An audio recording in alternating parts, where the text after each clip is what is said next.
arbitrarily decided to assign fruit names. So she, because she was strawberry blonde, got strawberry. Her brother was a blueberry. And so I wanted to ask you guys, what would your fruit name be? Fruit name? Fruit name, like just pick a fruit that. I actually have a fruit name. Okay. When I was born, until the day, the religious day that they could pick my name, I was assigned a pet name, and my whole family still calls me by that, and I am so embarrassed. It's a tropical fruit, and it's brown, and you peel it, and it's really nice on the inside. It's great to eat on its own, and it's excellent for ice cream and cold coffee. What? But it's called chiku, and yeah, it is cute now, but when you go to college, it's not cute. And then just to as I was growing up and I had cousins, they tried naming my cousins Apple and Banana, and those didn't catch on. It was just Chiku. I hate it and I love it. Okay. Are we? What is Chiku? Do you know what it is? It's like Sapodiya. Sapodiya. It's sapote. It's mame. Yes. If you know what mame is, it's mame. Yeah, and I've Sick. eaten a version of it in Hawaii as well. It has little black seeds on the inside. 4 of them. Yeah. Wow. Dude, mame is like literally my favorite. Well, I guess this is funny because I feel like I'd be mame. Siblings.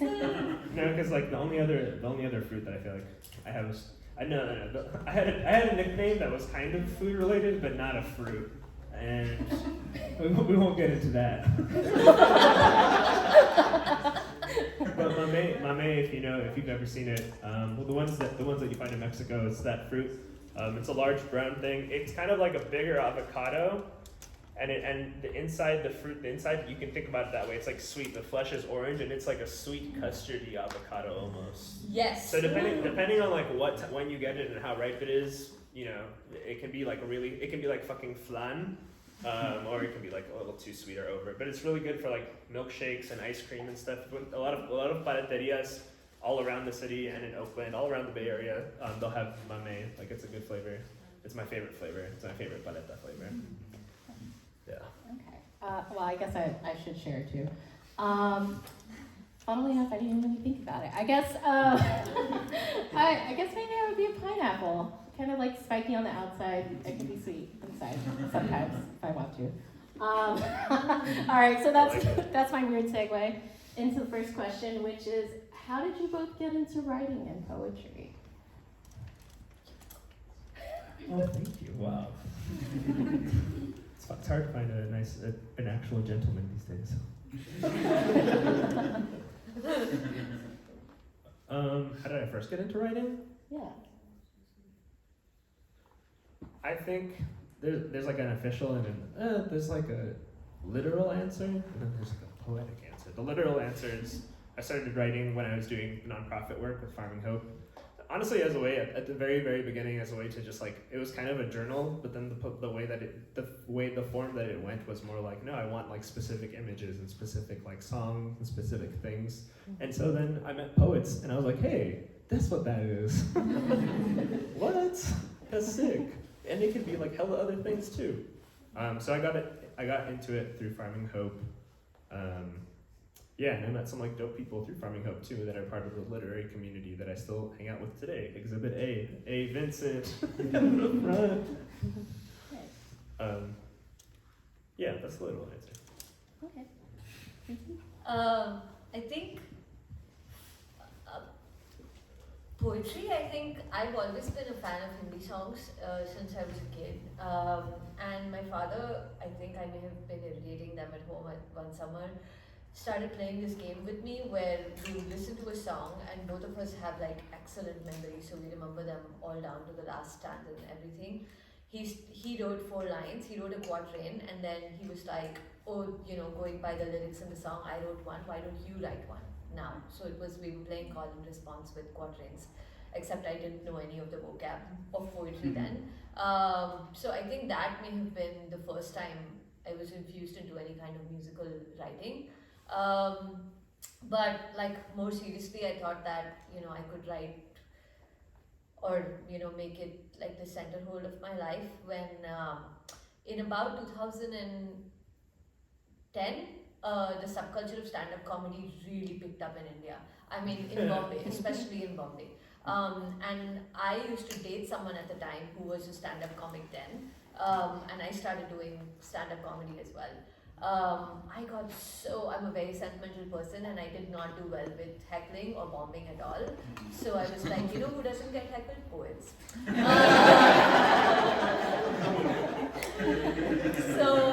It felt like the right kind of, and I've always been very interested in theatre, in acting, street theatre and stage theatre. So it felt like the right kind of intersection between my oratory work and my performance work.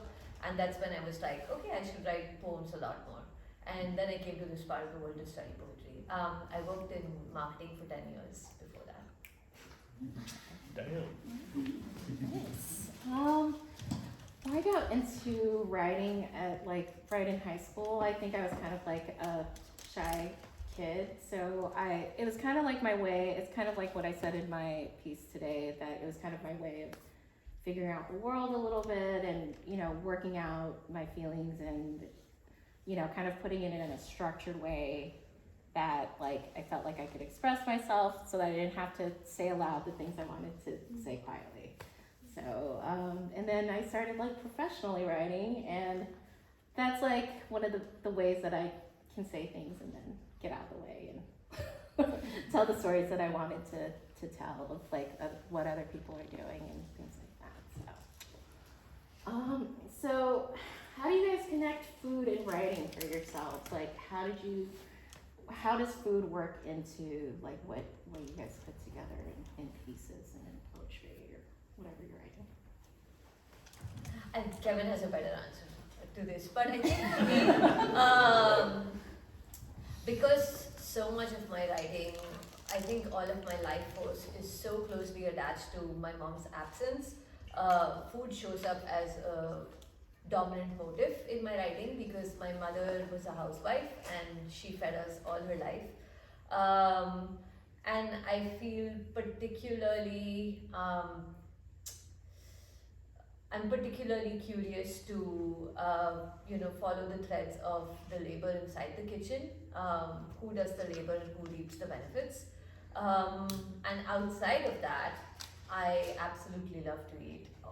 So I think the pleasure of it and the politics of it is what creates for me conflict on the page. And I think that is the main reason how food shows up. But having said that, I just started writing more longer form, fiction. And what I have realized is that takes a kind of longer patience, and I can only get my ass in the seat if I have a bowl of snacks next to me. And I was like this even when I was in school. If my mother had to get me down to study for 3 hours continuously, I needed to have a bowl of snacks on the side. So it's what the poet Jane Bong says so prolifically, and I'm going to give you a watered down version of that. A lot of Jane's work is about honoring her ancestors, who were farmers, who were restaurant workers, who were restaurant owners, and she writes a whole lot in terms of bringing joy and rewards to them. So it's almost like she writes her poems as offerings to those who have fed her, and these poems become offerings. And what she suggests in terms of practice is that writing should not feel like labor or work, and to make it or pivot it into a state of joy. How can you invite joy into your practice? And to me, and to her, it's like, yes, let's make an altar, let's make a food altar, keep stuff that brings you joy close to you, and then do the work you're supposed to. And I really, really love that idea of creating joy around you, and food is definitely one of the most, sensorially rich forms of keeping joy on me. I don't always make very healthy choices, but I really love the idea of coming to writing through joy, and therefore food becomes really pivotal on the table. That was an incredible answer. You just set an unrealistic expectation for everyone. I was just playing defense. There's certain things in my family that I've not instigated, made a rule. One of the things like not hyping things up too much. Never hype something up too much. Doesn't it like ruin? It's a whatever. It is what it is. But can you repeat the question? It's just been long enough that I was like, I don't even know what the like. I'll just start talking. How do you connect food and writing for yourself? How do you connect food and writing? Yeah. I think of one very natural way that I connect food and writing is just thinking of them as parts, like pieces that make up culture, you know.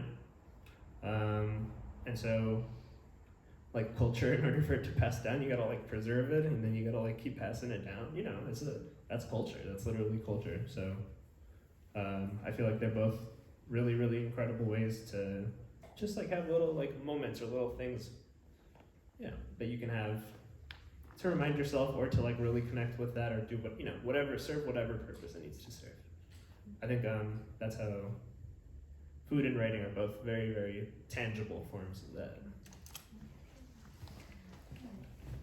And how do you guys feel writing helps you in life? I mean, it's words on a page, but how do you think it helps you as a person, like, be?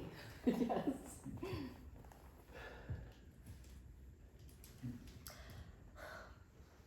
I think it's like, the short of it is, how do you negotiate with the world every day?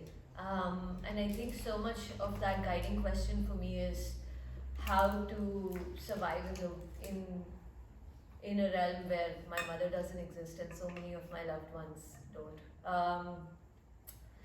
So yeah, it's a coming to terms. It's a form of connection. My mother was not a very religious person, but she was very spiritual.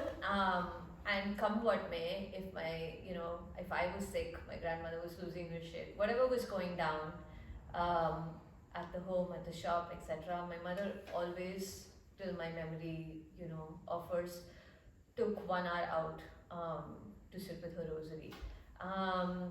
And she never forced the practice onto any of us in the house.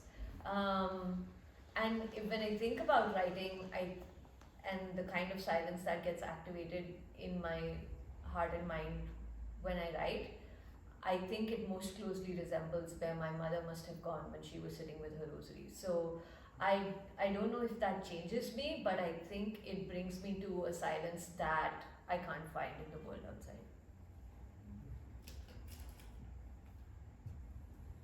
Did you say it brings me to a silence I can't find outside of the world?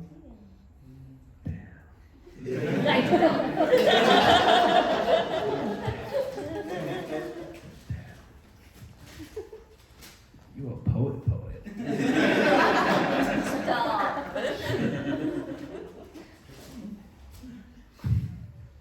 What was the question? Okay. If somebody from the crowd can repeat the question to me, I will be impressed. I'm not giving you a prize. I was gonna say some prize, but now I will be impressed. That's it. Does anybody remember the question, like exactly word for word? Oh, I did not ask that very neatly. Yes. I can repeat it. How do you feel writing helps you in life? Like, what does writing bring to you as a person? I think the thing that it brought to me the first time, and it still brings it to me, it's just like literally therapy. Like literally just like, I don't know, when you're having feelings, you don't just need to like walk around huffing and puffing, you can sit down and write. I feel that so deeply. Yeah, it's cheaper than therapy. I've been going to therapy for like 4 years. That shit's weird, man. That shit's weird too, because it's like, it's weird. Yeah. No, it's funny. I started therapy, I think, last year, and my therapist asked me, do you keep a journal? And I was like, I write for a living. I don't want to write on the side. Yes. It's so unfortunate. I think there's something to be said about it being like a way of processing things that you're going through in your life. Oh, yeah. And, there's something, it doesn't have to necessarily be for, publication or for other people to read, but I think it feels very, like, working it out, you know? Yeah. Yeah. I feel like the like when you put something on paper, honestly, like it can be typing or literally putting a pen on paper. Because I remember for the first like year that I was like into poetry and writing, I only wrote on my iPhone on the Notes app. And once I first put a pen to paper, I was like, oh shit! I've been writing with the training wheels on. Like there's just such a truth to the word that you just can't like if there's not anything standing behind that word, like no one will give a shit. Well, that Like, makes me curious. yeah. So, like, wait, how do you guys write like a first draft? Are you guys putting pen to paper? Are you doing Notes app? All of the above? Predominantly, predominantly pen and paper, Okay. especially with poetry. I think at the one-off time, if I have an image or a line, I'll use the Notes app, but I'm not very good with typing because my fingers are pretty stiff because of arthritis. So I stick to drafting first on page and then moving to the laptop. Yeah, sometimes I do that thing which you just voice record and then transcribe, but that's more for longer form. Voice recordings are fucking hilarious. I encourage you all, if you ever like have a thought or something, you just want to hold on to it, do a voice recording. You will never regret that decision. Guaranteed. Wait, why? Why? Because when you like forgotten about it and you come back to it like 6 months later and you listen to it, you're like, whoa. What was I on? What was I on? Like, how can I keep being that? Like, how can I get some more?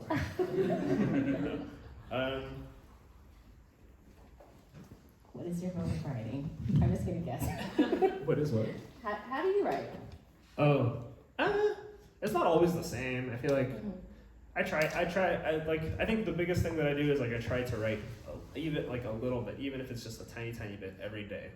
And some days I feel like I get really into it, and some days I'm just like, I wrote 3 words. Like, I don't know. You have to respect. I think you have to respect the art and the word, and like, I think that's what I was just saying. Like the word, you have to respect the word. If you don't respect the word, like, bitch slaps you. 100%. Yeah. No, that's so true. I do a lot of different things. I think I usually type on the Notes app, and then I immediately forget I wrote whatever it was while I was out, and then I restart on the laptop, and then partway through that I'm like, oh yeah, there's that note I wrote myself. And you go look at it, and you're like, I don't know where to fit this in anymore. It's its own entity that just lives there. So yeah. Does anybody know what this is? Oh, it's okay. Let's see. What is one of your earliest or most memorable pieces of writing involving food? The earliest and most like special, Earliest or memorable. most memorable? Most pieces of memorable. it? Yeah. Oh, for sure. For me, it's in the book. It's the last poem of the book. And like it was a very intentional last poem of the book. It was one of the poems. It's probably the poem in that book that I have like too many second thoughts about having included, because I'm like, it's not really a poem. It's like a story. And then like I don't know. I feel like there's that nagging voice at me, but at the end of the day, I was like, nah, this shit deserves to be in here. It's cool. And I read that for the first time.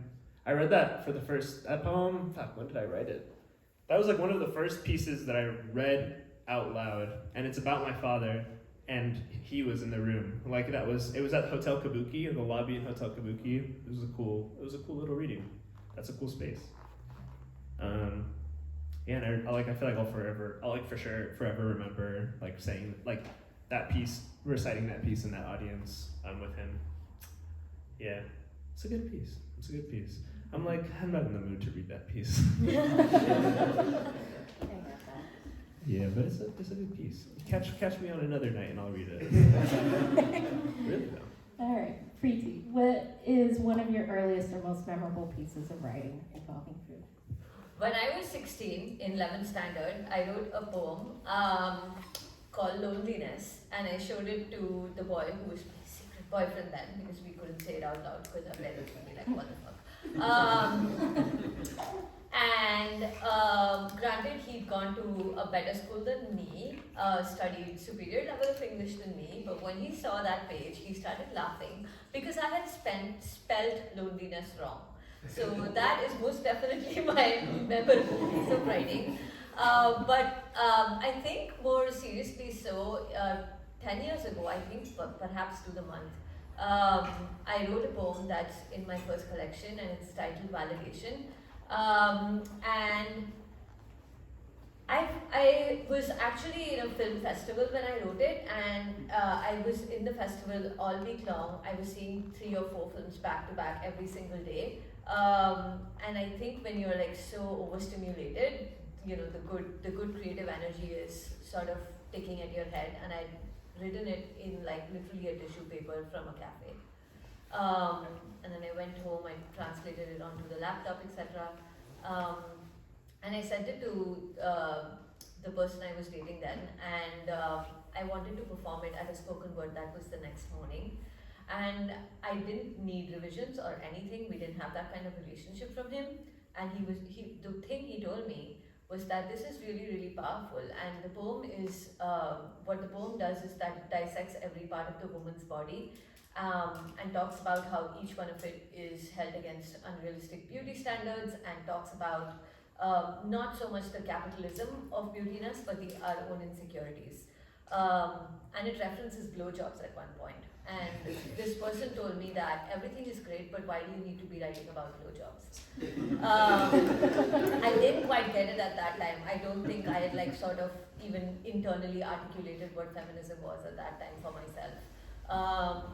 But much after I performed it, and much after I performed it several times, it really hit me that somebody had said something in a particular context of one line, and the politics of it just became so much more jarring to me. So it was that moment where I hadn't even realized that there was a sense of agency in talking about blowjobs, and this man had a problem with it. And it was just like, I'd never been in a workshop before. This was many years before I came here for an MFA. But I think it was like, you know, primary research and understanding that people are going to be unkind to your work, especially when it's brave. Okay, Cal, Lucy, tell me if I need to wrap up if you want to do questions, but I'll always just keep asking questions. Sorry guys, it's my day job. Yeah, do a couple more, then we'll do Q&A. Okay, alright. I was just gonna say, I should have said the title of my poem, I guess. I wasn't gonna explain it. Say it. Say it. Say it. It is, today I became Mexican, like my father. It's about the day that I became Mexican, just like him. Alright. I'm gonna line it up a little bit. So because I'm me, I write at Eater SF. What are some of you guys' current favorite restaurants or pop-ups?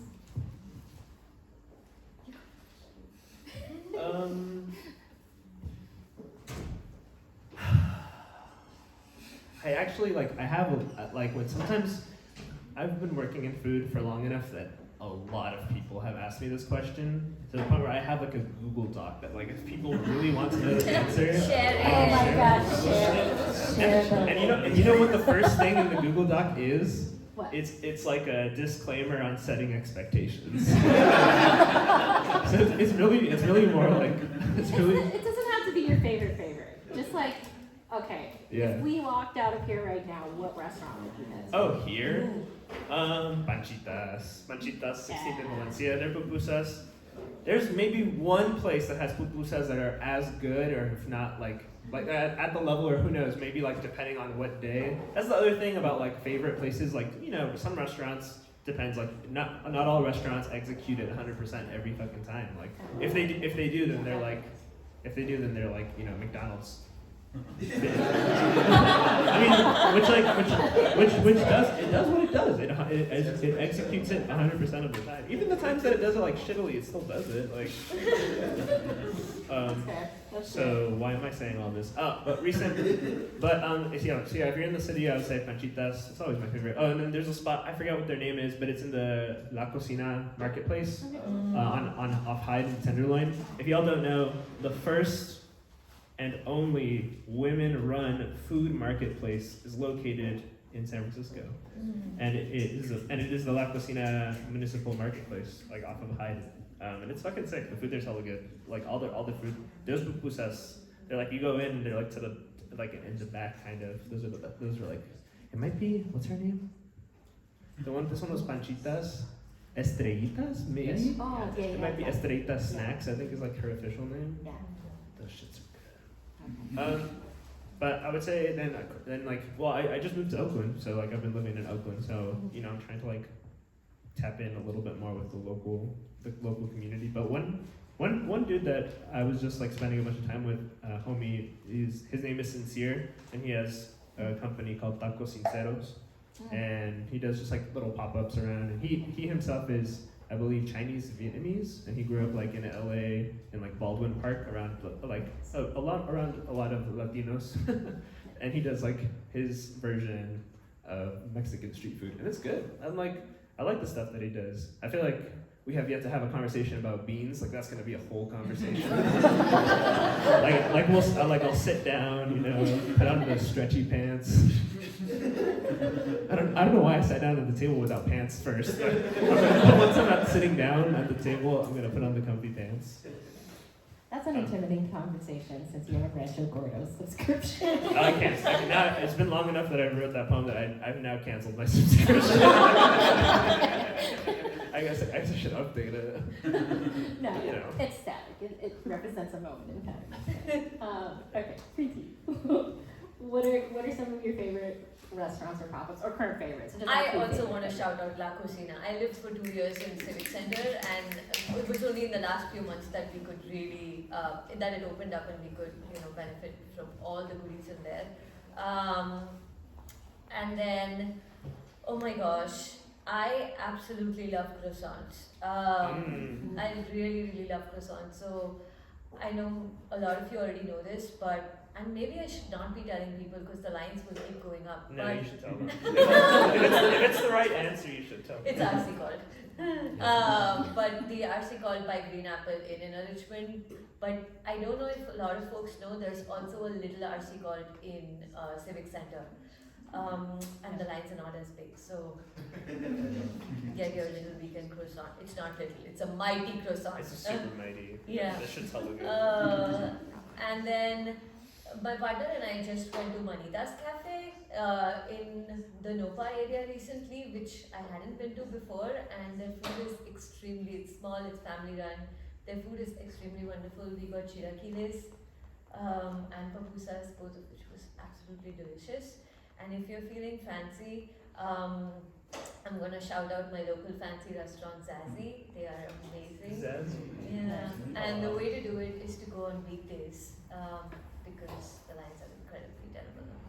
Yeah. That's the truth. All my secrets are out. That's it. Nah, those places have been around and they will continue to be around because they're doing it right. Like they're doing it well. Yeah. Yeah. Yeah.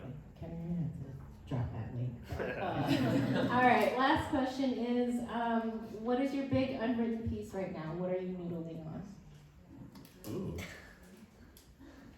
I can start to give you guys like a hit. I keep pitching my ube piece, which Paolo hinted at. As a Filipino American, I love the quote unquote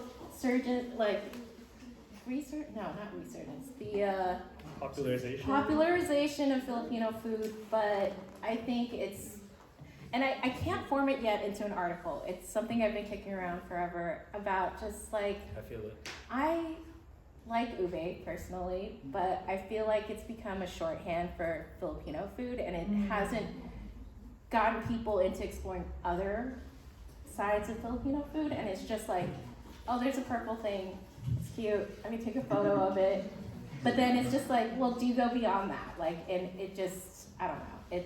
And it's a terrible, it feels like a terrible thing to say because like the Filipino community is like, yeah, we're really into it. And all these Filipino bakeries use ube, but I'm just like, let's get some turon up in here. Yo, Turon is the fucking shit. Yeah, see? Dude, wait. Like you guys probably Yeah. have never heard of it. That's okay. And So there's, that's like, my piece I've been noodling on. And there's like two different types of Turon. There's like one where it's only like plantain, and then there's one where it's plantain and jackfruit. Yeah, yeah. That shit's And it's good. like caramel. I love It's jackfruit. it's great, guys. Jackfruit. You just don't see it anywhere. Okay, so what are you guys noodling on? What's your big unwritten piece right now? You guys look terrified too. I'm just like, I can see the wrath of my computer and all the unfinished pieces. Yo. It's like, stop Same. making. Yeah, it's just looking at me and going, stop making our title document 17 a page.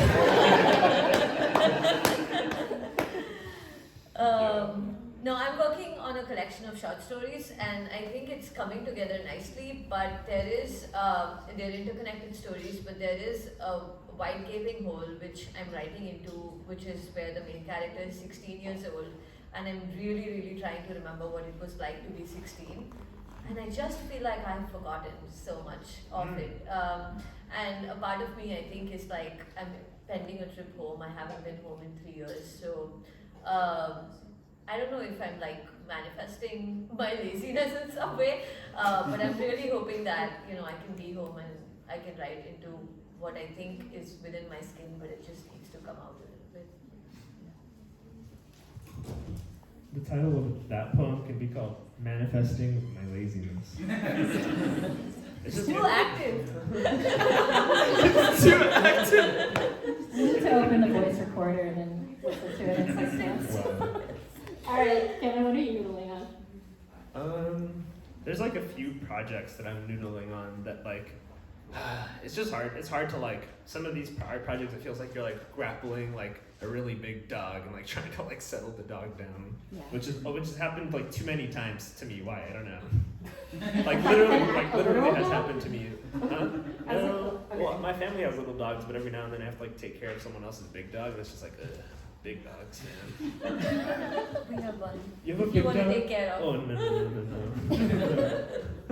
Yeah, I'm okay. There's like I want to do a project, a feature, like a dream project is like a cookbook that also includes like really dope art and poetry. So it's like in some ways it's like a cookbook, but also it can just be a book of art. Yeah. Because why not? I love Yeah, but there's a few things in the meantime I feel like I'm writing or like noodling on. I think I've just been noodling a lot on food and the value of food and like, yeah. I don't know, how to just make people more aware about how much they're unaware of around food. Because there's just so much. It's such a, yeah. It's like for every like amazingly good thing about it, there's an equally as intense bad thing. You know what I mean? Yeah. Yeah. So I think just that, like the idea of that, and like where do you even start writing about this, or like how do you like start doing this? And I think it's slowly coming out. Yeah. Yeah. It takes time. All right. So are we gonna? Depends on how long everyone else fucking hang out. We can do some Q&A if people have questions. Does anybody Does anyone have have any questions? questions? I've already given all my secrets.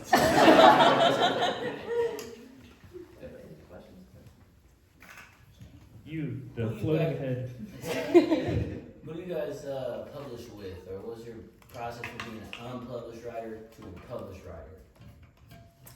Oh, that's a good question. Okay. All right. I'll take that. I don't know. The terrible secret about starting writing sometimes is that you just do it for free, but don't do it for free. Like is what I'm going to tell you.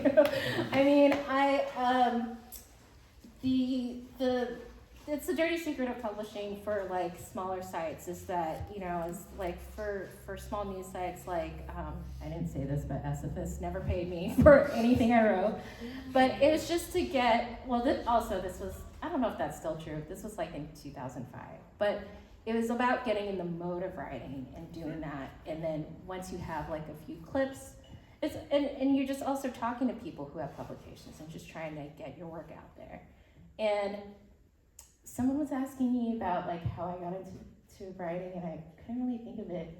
And she's like, I used to be a music critic, but I got out of it, and I wish I stayed in writing. And I was like, what do you do now? She's like, I'm in medicine. And I was like, don't leave medicine for writing.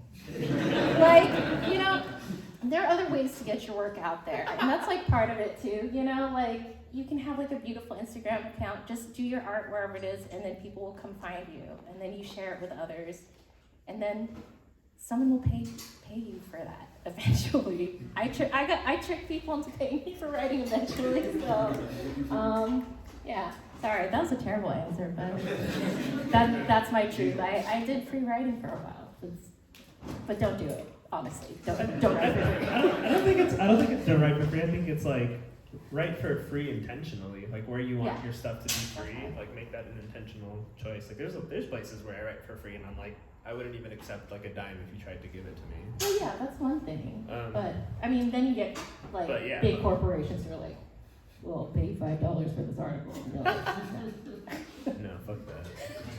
I have gotten that offer, by the way. It's no. terrible. No, that's bad. Yeah.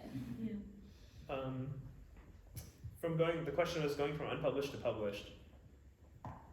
For poetry, it's like relatively straightforward, but like stupid. I mean, for poetry, it really is like there's a bunch of online journals that you submit to, and a lot of them, most of them, they don't have fees, but then you don't get paid. So it's just like a free thing. So you just like try to do it for the hell of it. And I think that's generally how people like get their first piece of like poetry, at least published online. Like in person, I think a lot of people have made zines. I made a zine once back when I wrote love poetry. Oh, that I had a zine too. Sorry. Love poetry, Kevin. That was a fun trip. Yeah, and then more recently, my book, it came out with Nomadic Press. Nomadic Press is a really dope local publishing, like nonprofit publishing house. So I think it's also just like get in touch, like, you know, there's community, get in touch with the community and like work on your craft. And I feel like the community, I feel like I'm saying it as if it's like a thing that like a hammer and makes decisions. But I feel like if you put good effort, good vibes, and good, you know, shit into the community, it will reward you, you know? So. God, that's such a better answer than mine. No. I'm a poet. I am very disillusioned by the idea. I mean, not disillusioned, but it's just that I had a book out in 2019. I made no money out of it, and I very much expected not to. There is literally no money in publishing unless, you know, yeah, I mean, I think people get it. Even like writers on their third and fourth books don't get advances the way some writers do. So it's a long and exhausting journey, I think. I can speak into poetry. I think I'm very new in fiction, and I have nothing to say in terms of publishing. I have only 2 stories published. But with poetry, I think in the American context, if you get published in certain journals, what it does is that it nicely fattens up your bio. And then when you start applying to fellowships and residencies, people see the names on your bio, and then, you know, you're more culturally equitable in their eyes along with your work sample. And having been on both sides of the table as a submitter and as a reader for magazines and you know, reader for arts grants and stuff like that, I want to say that it makes a difference, but it doesn't make a hell of a lot of difference. People are still sort of evaluating you for a grant or their fellowship or the residency basis your sample. So for me, I think publishing is important, but it is never as important as the work. because I just don't like the idea of the institution being bigger than my word, right? In my faith and spirit, my work is always going to be more important to me than which institution puts a stamp on it.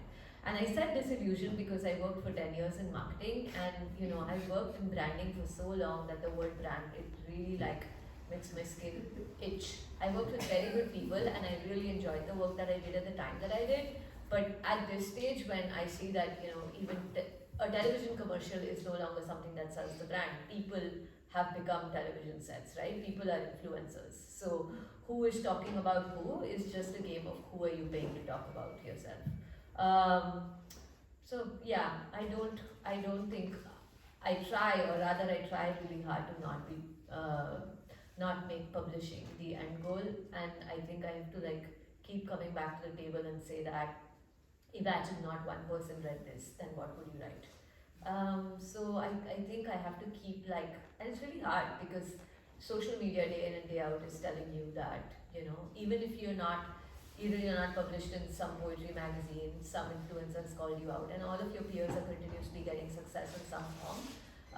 So it's really hard to unpeel all of those layers of stupidity and come back to the work for the sacred spirit it fills you with. So yeah, I'm constantly in a process of peeling and unpeeling. Every once in a while I'll go to my partner and be like, why did this person get published in this and not me? But then the cycle sort of unchurns itself. And in terms of folks who are just starting out and want to get published, submit all the freaking time. All the freaking time. Unfortunately, Twitter's going to go down any day, but on Instagram, on Facebook, there are so many communities that are continuously telling you what places are open for submission in the genre that you're writing, whether it's pitching articles, whether it's submitting poems. There's calls for pitches, most places that you admire. The way I did it was look at writers who you admire the most, look at the backs of their books, see where they are published, send your work out exactly there. You want to be seen among the people that you admire, right? And just go from there. At any given point, I always have 40 things in progress and submittable. Whenever that queue goes to 39, it's my cue to go revise some poems and send it out. So I think about it as, hit and miss. It's just a game. It's about taste, right? So many people just don't vibe with my poems. Some people do. And then I've, for example, have had a poem that was rejected, I kid you not, 25 times. 25 people have, at least 25 people have looked at it and said, nope, not for me. And then it got accepted. So it's really very subjective. I think what we can trust is the work. And it's that cliche about you don't get all of the chances you don't take. So, yeah. Any more questions? Any other That was questions? such a long answer. That was so like good. crazy informative. That was like sage. You're like a sage passing on the wisdom. Kevin, 1.0. Where can everyone find more of your work? Oh, my answer is going to be 2 seconds. I write for Eater SF. That's basically where I post all my stuff. Otherwise, I'm at home not journaling. That's pretty much it. Nice. You can get my book with Nomadic Press. That's a cool thing. That's a cool thing. I have a few copies, and I'm happy. I'll just set them out. I think I have 5. If I sell them all, that'll be cool. If I run out, yeah, maybe I have more in the trunk. Maybe I don't. I'm like a 90s mixtape. I'm really trying to bring that energy. I'm really trying to literally sell the chapbook out your album energy. That's the energy that I'm trying to take to this. Instagram, I am the most active on Instagram. K Madrigal, just the letter K and then my last name. I have a Twitter. My Twitter handle is K Mad Dragon, and the O is a 0 because Mad Dragon with an O was taken. So I use just 0 as an O. That's my Twitter. I don't post it that often. I'm an anti-Twitter writer, which I feel now is paying off. Bitches. But actually, I feel it would be remiss not to say like feature me would be like, damn it, Kevin, you should have said it. So now I'm gonna say it. For it was just my birthday, like, literally a week ago? 2 weeks ago. 2 weeks ago. Time is weird. Whatever. Yeah. Belated ass birthday. Like, whatever. You don't. There's other people that probably have a birthday like closer right now. Does anybody know that like crazy statistic too, where it's like how many people that do you need to be in a room with for the probability of you and somebody else to share the exact same birthday? Does there need to be? The probability is half. So does anybody know the answer? But there's like, what's the size of the number of people? It's around 50 people. So like, if we got to 50, then they're honestly there's still like a decent chance. It's probably like a third for like 2 people to have the same birthday here. Anyways, I digress. I used to be an engineer, and I really liked math. I competed in math Olympics when I was in middle school and high school. It was fun. I started a Patreon as a birthday gift to myself. Yeah. So the Patreon, I feel like there's like different tiers that you can support at, and there's like some rewards. Like you'll get like I have a typewriter. I didn't mention this earlier about writing, but I don't know if any of y'all know Josiah Luis Alderete, one of the owners of Medicine for Nightmares. If you haven't been there, now's like your sign to go there. I love that fucking dude. He's like my Theo. He's like the Theo I never had. But I do have him, so he's my Theo. Before he has a book that just came out like I think last year or if not this year, and before that he was like talking to me once. He said he only ever hand wrote or typewriter wrote poems. He like, but for that book was the first time that he had to write poems like on a computer, and I was like, that's fucking badass. So I got a typewriter and I do like play around and write poems on typewriter, and it's a very different experience. And I think if you like are a level 2 like whatever person, then you get like a typewriter poem or something, which will be like one of a kind. Because like I'm not gonna write them multiple times. And yeah, I have my Patreon, and I think if you find my Instagram, you'll find my Patreon. That's probably the easiest. It's just like I think the URL is like Kevin Madrigal Patreon, whatever. Google it, motherfuckers. I have a website, big site called Preeti Vangani. That's where a lot of my stories and essays and poems live. And then I'm also on Instagram, same name, Preeti Vangani, and my Twitter handle is complicated, y'all. It's the word scripturient, which actually means a person with a violent urge to write. But scripturient was taken, so I added a P in front of that. So yeah, that's me. But I would like 30 seconds of silence for all the nights I stayed awake making memes trying to get my follower count up. And my book Mother Tongue Apologize, which came out late 2019, can be purchased at bookshop.org.